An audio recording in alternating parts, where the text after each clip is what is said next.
Halo pemirsa, selamat siang. Kembali lagi bersama saya Fajrin di Portal Warta Siang ini.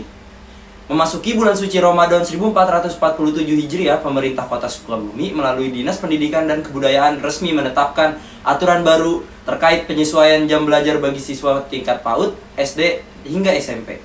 Kebijakan ini diambil untuk memberikan keleluasan bagi para siswa dalam menjalankan ibadah puasa, namun tetap memastikan proses belajar mengajar berjalan dengan baik. Lantas, bagaimana penerapan teknis di lapangan serta tanggapan dari warga sekolah? Saat ini rekan kami Adinda sudah berada di salah satu sekolah di Kota Sukabumi untuk melaporkan secara langsung. Baik, silakan Adinda. Saat ini saya berada di SMPN 14 Kota Sukabumi, dan untuk informasi lebih lanjut saya bersama narasumber dari SMPN 14 Kota Sukabumi bersama dengan Bapak siapa, Pak? Dengan Ali Basya. Baik Bapak, bagaimana Bapak melihat efektivitas pengurangan jam pembelajaran ini? Apakah memang efektif di sekolah ini atau bagaimana Pak? Ya, untuk perubahan jadwal itu menyesuaikan dengan kondisi pada bulan suci Ramadan. Nah, penyesuaian ini karena memang edarannya jam belajar itu di bawah jam 12. Jadi jam 12 sholat zuhur sudah anak dipulangkan. Maka itu, dan ini pun sebenarnya sudah terjadi beberapa tahun yang lalu, setiap Ramadan seperti itu. Akhirnya kita menyesuaikan kondisi jam belajarnya. Jadi penyesuaiannya yaitu dengan pengurangan jam belajar. Kalau masuk tetap sama, karena ini instruksi dari gubernur bahwa masuk kita masih 6.30, hanya pulangnya saja nanti setelah salat zuhur. Baik. Terima kasih Bapak atas informasinya. Sama-sama. Iya, baik pemirsa, itu tadi informasi dari narasumber kami dari SMPN 14 Kota Sukabumi. Untuk informasi lebih lanjut, kami akan bertanya-tanya kepada siswa yang ada di sini. Baik pemirsa, saat ini saya berada di SMPN 14 Kota Sukabumi. Bisa dilihat suasana pada saat Ramadan. Untuk informasi lebih lanjut, saat ini saya sedang bersama siswa-siswa yang ada di SMPN 14 Kota Sukabumi. Halo Ade, dengan siapa? Dengan Sarah dari kelas 9D. Dengan Aura dari kelas 9D. Apakah teman-teman ngerasa lebih mudah nih menjalankan puasanya karena adanya pulang lebih cepat ini? Mungkin lebih cukup sih, soalnya kayak kita bisa istirahat di rumah. Terus dari yang pulangnya jam 2 dari jam 11 lebih gitu kan. Terus bisa ya istirahat di rumah, bisa ngeluangin waktu yang banyak di rumah, istirahat biar gak capek. Baik, terima kasih. Itu tadi adalah penjelasan dari siswa-siswa di SMPN 14 Kota Sukabumi. Sekian dari saya, Adinda Putri Azahra, kembali ke studio. Baik, terima kasih Adinda atas laporan langsungnya. Penyesuaian jam belajar ini diharapkan dapat membantu para siswa menjalankan ibadah puasa dengan lebih nyaman tanpa mengganggu kegiatan belajar di sekolah. Pemirsa, menjelang datangnya bulan suci Ramadan, bukan hanya aktivitas pendidikan yang mengalami penyesuaian saja, tetapi pergerakan harga sejumlah bahan pokok di pasar juga mulai mengalami perubahan. Salah satunya yaitu harga daging sapi di sejumlah pasar di Kota Sukabumi yang mulai mengalami kenaikan. Kepala Seksi Perdagangan Dalam Negeri di Skumindak, Kota Sukabumi, Muhammad Rifki, membenarkan adanya kenaikan harga tersebut. Menurutnya, kenaikan harga daging sapi dipicu oleh meningkatnya harga daging di pasar global serta pertambahannya pemerintah masyarakat menjelang Ramadan. Lalu bagaimana kondisi di lapangan dan apa dampaknya bagi masyarakat? Berikut laporan selengkapnya. Silakan Kinan. Saat ini saya berada di salah satu pasar di Kota Sukabumi. Untuk informasi lebih lanjut, saya akan berbincang dengan salah satu pedagang daging di Kota Sukabumi. Baik Bapak, selamat siang. Siang. Dengan Bapak siapa? Saya dengan Bapak Haji Aun. Oke, betul. Apakah ada kenaikan harga daging, Pak? Kenaikan sudah mulai munggah kemarin hari munggah pasca sebelum puasa. Pasca sebelum puasa. Sebelum puasa. Oh ya, sebelum puasa. Apakah ada perubahan mengenai pembelian dan bagaimana stok-stok yang masuk ke daging sini, Pak? Jelas karena pengaruh kenaikan ini pasti pengaruh juga dari nilai jual beli jadi jual beli ya. Mungkin berkurangnya pembeli karena kenaikan dari harga, itu faktornya pasti seperti itu. Jadi untuk pembelian sedikit berkurang. Pembelian. Baik. Untuk harga daging per kilonya itu kira-kira naik ada di harga berapa ya, Pak? Harga daging jual itu untuk sekarang ya kisaran 135 140 bahkan kemarin sudah naik di angka 150 sebelum pas bulan puasa. Jadi sekarang sedikit normal lagi, balik 135, 140. Tak hanya pedagang, pembeli juga merasakan dampak dari kenaikan harga daging ini. Sekarang saya sedang berada di Pasar Pasundan Kota Sukabumi dan bersama dengan para pembeli daging. Oke, halo Ibu, selamat siang. Dengan Ibu siapa? Bu Ari, Ibu Ari, dengan Ibu siapa? Haji Nani. Ibu Haji Nani. Oke, menurut Ibu bagaimana tanggapan kenaikan harga daging ini yang berdampak pada kehidupan sehari-hari, Ibu? Ya. Soalnya kalau misalnya terus naik, jadi pembeli teh susah kan, jadi tiap hari nggak bisa makan daging anak-anak, jadi kurang. Sedangkan belanja di suami kan nggak tiap hari harus makan daging. Kalau misalnya kalau mahal, susah bagi-bagi nah Oh gitu. iya, betul. Apalagi mendekati Idul Lebaran. Fitri, ya, Lebaran yang seperti itu. Apalagi kalau puasa kan jadi susahnya, terbatas gitu sama biaya sehari-hari. Gitu. Oke, berarti dampaknya memang Sangat berdampak banget ya Bu dalam kehidupan dampak. sehari-hari. Sama resiko dapur jadi susah.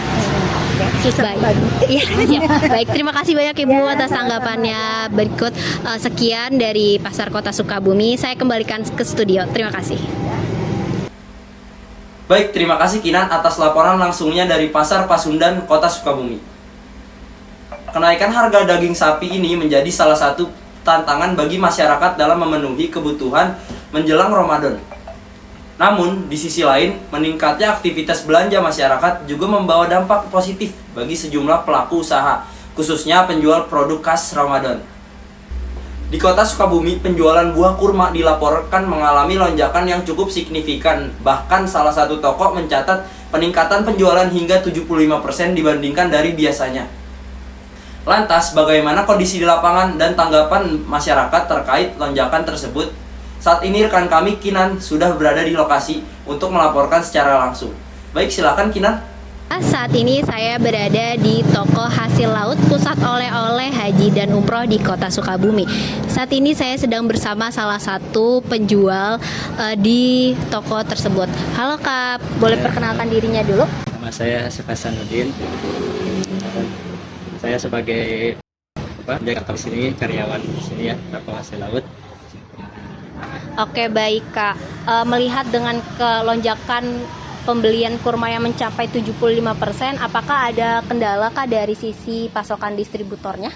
Ya tentu Kak, ada kendala kemarin seperti sebelum awal Ramadan itu ada permintaan dari MBG juga, terus banyaknya permintaan dari konsumen juga, sehingga kenaikan produk atau kurma ini ya lumayan signifikan lah istilahnya, ada kisaran 30%-an naik juga.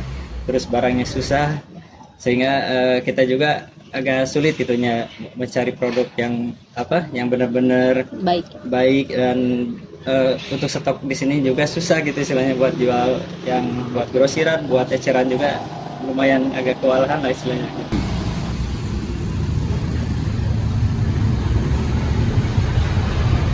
Selain dari sisi pedagang, hal antusiasme ini juga muncul dari salah satu pembeli di toko ini. Sekarang saya sedang berada di toko pusat oleh-oleh haji dan umroh bersama salah satu pembeli langganan kurma di toko ini. Halo Ibu, selamat siang. Iya. Boleh Ibu dikenalin dulu Boleh. dirinya? Namanya siapa Ibu? Nama Ibu Bu Haji Nana Kuswatini. Oke, baik. Apakah Ibu rutin membeli kurma di toko ini, Bu? Ya, jadi kesini mau keperluan untuk buka puasa aja gitu. Selain kurma sekalian pesanan ini untuk ke masjid, karena Ibu selaku anggota jamaah di Kota Sukabumi bermacam-macam masjid, Ibu tuh penuh diisi tiap hari gitu. Jadi saya senang sekali melihat toko umroh ini, aduh alangkah baiknya gitu, jadi dekat gitu ya, nggak usah ke swalayan, jadi enak lah, tinggal mampir aja ke sini. Rumah Ibu dekat di sebelah sana di Jalan Pramuka nomor nomor 19 RT 1 RW 1 Kelurahan Cipondan, Kecamatan Bintamiang, Provinsi Jawa Barat, Kota Sukabumi. Oke. Alhamdulillah, makasih ya. Oke, baik. Terima kasih banyak Ibu atas tanggapannya. Berikut adalah tanggapan dari salah satu pembeli di toko hasil laut Pusat Oleh-oleh Kota Sukabumi. Kembalikan ke studio. Terima kasih. Baik, terima kasih Kinan atas laporan langsungnya dari Sukabumi. Lonjakan penjualan kurma ini menunjukkan tingginya antusiasme masyarakat dalam menyambut bulan suci Ramadan. Pemirsa, suasana Ramadan di Kota Sukabumi juga terasa semakin hidup melalui berbagai aktivitas masyarakat. Salah satunya tradisi berburu kuliner di waktu dini hari. Di kawasan Toserba Slamet, puluhan pedagang kaki lima mulai menggelar dagangannya sejak menjelang waktu subuh. Mereka menawarkan beragam makanan hangat yang siap menemani pagi hari di warga Sukabumi. Kawasan ini dikenal sebagai jajanan subuh Toserba Slamet, tempat masyarakat berburu sarapan dengan berbagai pilihan kuliner yang menggugah selera. Lalu seperti apa suasana di sana? Kita langsung menuju reporter kami yang sudah berada di lokasi. Silakan Adinda. Halo pemirsa, saat ini saya berada di jajanan subuh Toserba Slamet, Kota Sukabumi. Saat ini bisa dilihat pemirsa, suasananya sangat ramai. Bahkan sebelum matahari terbit pun, kawasan ini sudah ramai oleh pembeli dan juga pedagang yang menjualkan jualan mereka dan juga para pembeli yang menyantap kuliner di sini. Untuk mengetahui aktivitas lebih lanjut, yuk kita tanya-tanya terhadap penjual dan juga pembeli yang ada di kawasan ini. Yuk ikutin! Meski matahari belum terbit, aktivitas di pasar jajanan subuh ini sudah ramai didatangi warga. Lalu, bagaimana tanggapan penjual dan pembeli yang berada di sini? Berikut wawancara selengkapnya. Kita memang punya tempat penitipan UMKM yang brandnya bernama Jajanan Subuh. Jajanan Subuh ini lahir daripada kita punya musibah, yaitu COVID-19. Jadi COVID inilah yang membuat kita bisa menghasilkan jajanan, karena pada waktu itu rumah makan hampir semuanya tutup. Dan ketika kami mencari makan sulit, kenapa nggak kita buka yang lebih awal? Rata-rata resto ataupun tempat makan itu berbuka dari jam 8 atau jam 7. Nah, kami membuka jajanan itu dari jam 5 pagi. Ya, udah pastilah teh. Kalau dia naik, pengunjung naik, omset naik. Paling tidak dia bisa membeli baju untuk lebaran, berbagi dengan sesamanya, itu pastilah. Karena dengan seiring dengan traffic tinggi, omsetnya pasti naik. Memang. Jadi inilah salah satu program yang memang digagas oleh Toserba Slamet yang bisa memberikan manfaat kepada masyarakat yang tadinya dia tidak punya penghasilan, yang tadinya dia tidak punya pendapatan, dan dia juga yang sudah bekerja itu boleh menitipkan, karena ini terbuka, siapapun boleh menitipkan makanannya, termasuk mahasiswa. Kalau mahasiswa diizinkan sama dosennya, dia menitip, kenapa enggak? Toh pada akhirnya yang hari ini kuliah dari mulai segi yang lain, maksudnya jurusan dari mulai hukum, termasuk juga dari segala macam jenis pendidikan, yang lahirnya nanti adalah polanya ekonomi, termasuk yang komunikasi, yang akhirnya nanti ekonomi juga. Ya betul. Saya Satura Ibrahim. Satura Ibrahim. Oh baik Kak. Ini pertama kali atau usia keberapa kali nih Kak untuk datang ke sini? Kalau sering sih sering di bulan Ramadan aja sih ya. Kalau sering ke sini. Nah, sini juga banyak menyediakan makanan-makanan kayak kue lapis dan lain-lainnya gitu ya. Oh, jadi untuk yang membuat Kakak datang ke sini tuh apa ya Kak? Apakah Kakak memang mencari makanan atau seperti apa? Kebetulan kita tuh lagi ada acara ya, lagi ada acara. Saya biasalah konsumsi kayak gitu kan. Kita nyari makanan di sini karena kita juga lihat di sini makanannya ada murah-murah dan lengkap juga ya. Ini makanan kayak cemilan-cemilannya kayak gitu.